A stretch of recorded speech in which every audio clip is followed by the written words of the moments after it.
The lands we represent are some of America's last best places, and stewards of these lands are the true conservation heroes. For over 30 years, they have trusted us to show their property's unique intrinsic value, monetize that value through a sale, and see to it that the next landowner will protect the legacy they've built. This is our niche, and as its guardians, we go beyond the role of a typical land broker. One of the ways we do that is through a short film series which tells the land story. If you love old Florida like we do, you're going to really enjoy today's property.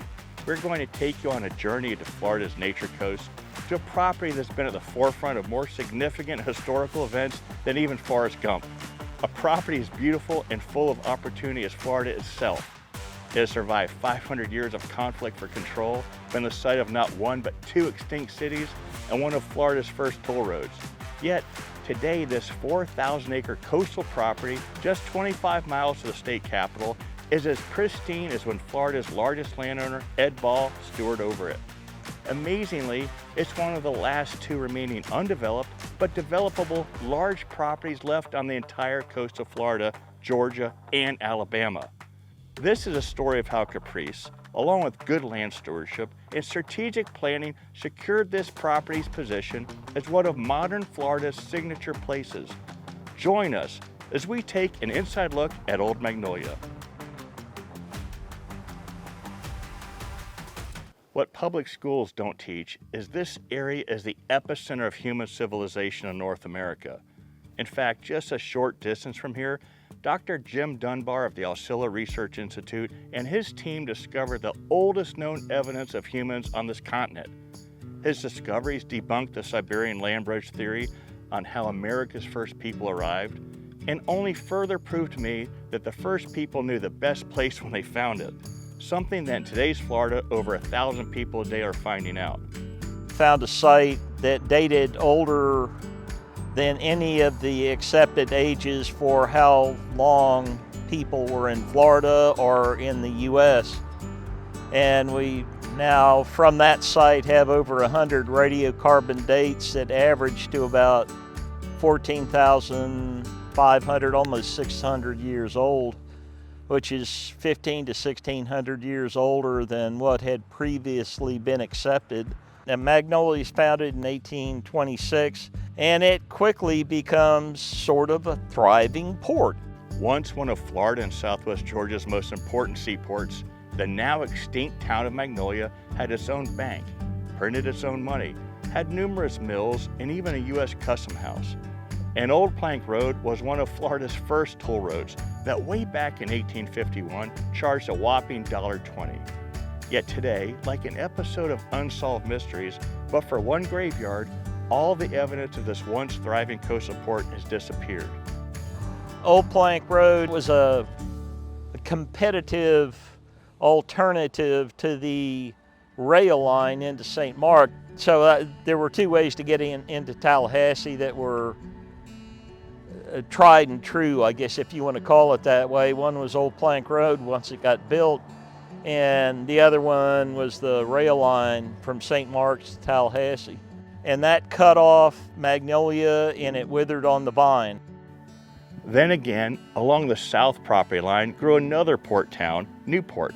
It became so crucial to international trade that during the Civil War, it was the #1 most important port for the federal government to blockade. This town, too, came to a strange demise, as being burned down not by the Yankees, but the Confederates themselves, just prior to their eventual win at the Battle of Natural Bridge. It, too, was never rebuilt. It's an amazing story of forgiveness that Florida has. Despite these occurrences on the 2 miles of river frontage, not one evidence of human civilization can be seen. It's as if nothing has ever happened. For 75 years, this area was the personal hunting property of Florida's largest landowner, as time here finally stood still. The remains of Ed Ball's hunting cabin can still be seen next to Newport Springs. Meanwhile, things weren't still in the surrounding area. Known for its wild game and biodiversity, over 1,000 square miles were bought up by federal and state agencies for refuge, state parks, WMAs, with 85% of the coastal areas forever remaining in their natural state. After a 175-year hiatus, the sleeping volcano of Florida's development has awakened here yet again. The future of this pristine property is now in doubt because there's one of just 2 remaining undeveloped but developable large properties left. The DOT right-of-ways are purchased, lots are already platted, and national builders and others are descending upon Leon and Ocala County's last remaining undeveloped private lands. Today's landowner has balanced generational wealth, recreation, and timber to meet his family's needs.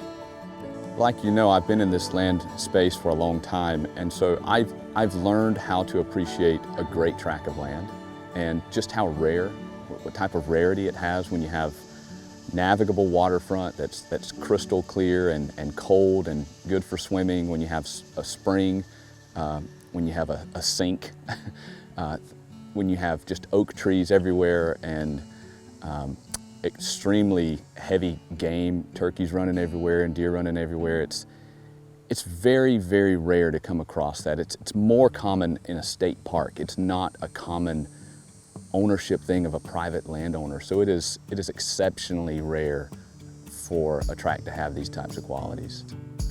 So probably the funnest thing to do, we'll throw a boat in the river and we will run down the river to St. Mark's, and you just literally tie up at the docks and go in and eat at the Riverside Cafe.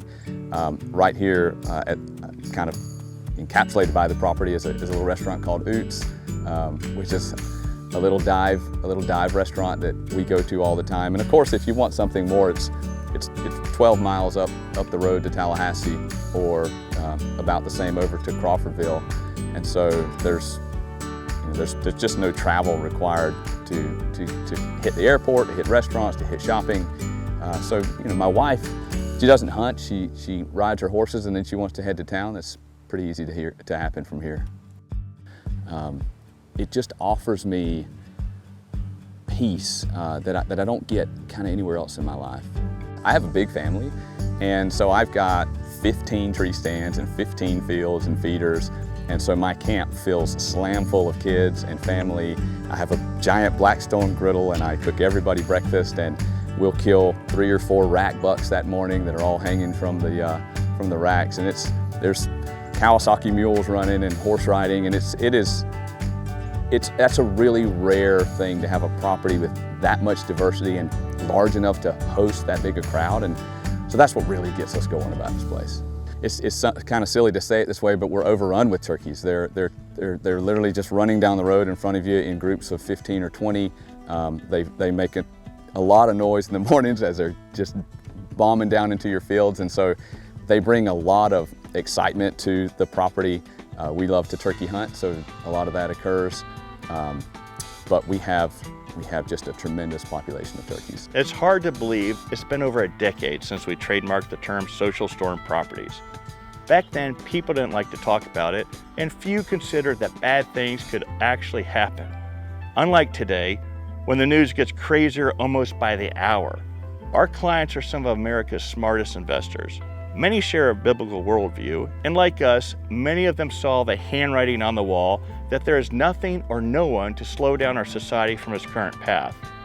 Through our role as advisors, we've earned the trust and insight of some of these financial leaders, shared our social storm strategies, and helped them create a modern real estate portfolio that focuses not only on protecting their financial wealth, but protecting their most important wealth, their families.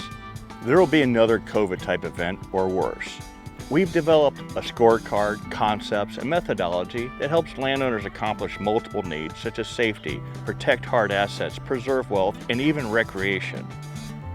Our scorecard for Old Magnolia is through the roof. It has exceptional hard assets in the form of timber, which is safer than money in any bank. It has some pasture land. There are 2 cabins.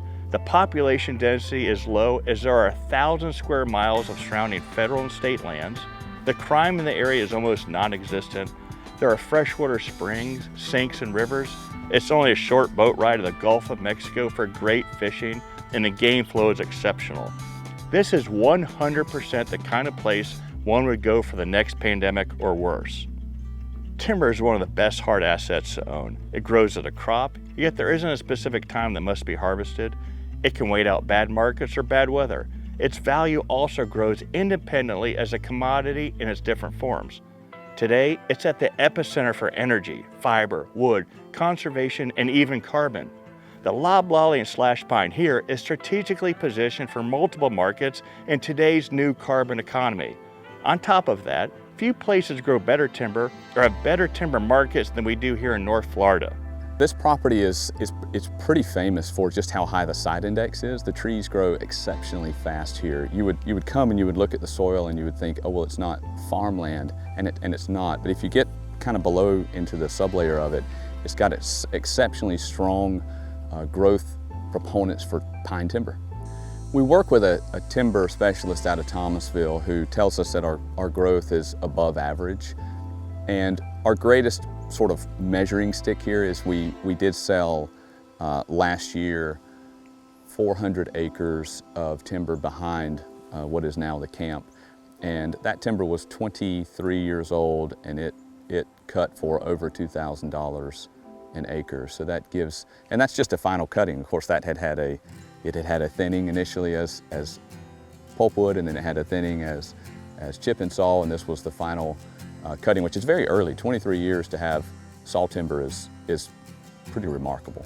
And so it's a very good income producing pine timber tract that is sort of a sub form of revenue while the land just continues to really balloon in desirability because of Tallahassee pushing down and the growth coming kind of up into the panhandle of Florida. So it's a really cool long-term play in this property.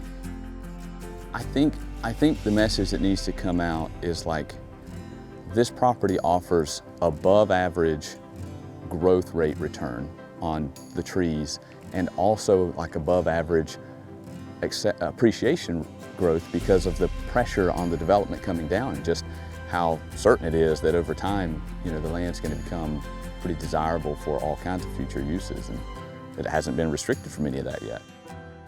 Whether it's harvesting timber or monetizing the development rights through a conservation easement, with this property, there are a lot of opportunities. John Steverson with Holland & Knight here in Tallahassee, former Secretary for Department of Environmental Protection, former Executive Director of the Northwest Florida Water Management District, have worked with all water management districts in the state, worked for 3 different governors spanning different administrations in environmental capacities. Love to be outside, love things all conservation outdoors. My career has been based on preserving Florida's wild outdoors.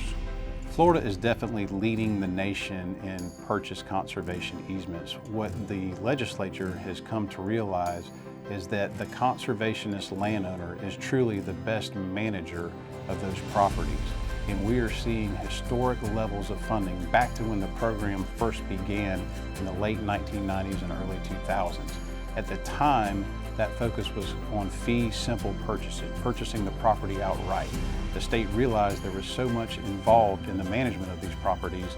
You've seen the shift to the property owner having their development rights purchased, but maintaining that land in perpetuity for future generations of conservationists. There's so many opportunities for the conservation-minded property owner here within the state of Florida. All the conservation easement programs, all the mitigation programs that are available to you, you have the ability to monetize your property, yet maintain that for your family and future generations and for the wildlife of this great state. Yeah, so there's this strip that comes down Old Plank Road, and then it turns and it comes over to Bloxham Cutoff, and DOT owns that. And as I understand it, the plan is to eventually pave that road as additional sort of hurricane evacuation, but also just to support growth and infrastructure needs as Wakulla County continues to be really a rapidly growing county. So I expect that will be a benefit to the property in the future as DOT paves that road. Yeah, so our northern line for at least a mile joins an already approved PUD that has probably 1,000 homes in it. It's already got water, it's already got sewer. We've been in contact with them about dropping sewer and water down to this property if there was a master plan community designed for it. We haven't done that. So we've had some conversations with builders, even national builders, who want to participate in the development to our north and actually continue that down. We aren't interested in that. We're not developers, but I think that value transfers over to whoever is our successor here. So that's a pretty exciting, but again, a pretty rare opportunity on a waterfront tract. So when I bought this tract, across the road there was 1,000 acres, and I went ahead and bought that 1,000 acres just so I could control the quality of the area, and I subdivided that into ranchettes, most of them about 20 acres, and I built beautiful homes on them, and I sold those for somewhere in the ballpark of $600,000 a piece. And so across the highway over here you'll see really nice homes popping up, and that's our work. That's our goal of keeping this property feeling good, keeping it valuable, and controlling the sense you get when you come down to this area. So, if Patrick Smith had written a follow-up to his famed book, A Land Remembered, he could very well tell the story of North Florida from this very property. More than once, Caprice saved this property. However, Old Magnolia's story is still being written, and if history is any indication, my bet is on this land. In light of the economic and social storm that we now face, I can't imagine a better hedge or investment to own than this. The ideas and concepts of this video are just the beginning of the ideas we have for this special place. We close over $500,000 a day, 7 days a week, of these great lands in this niche. If this is something you're interested in investing in, or if your property has its own unique story, give us a call.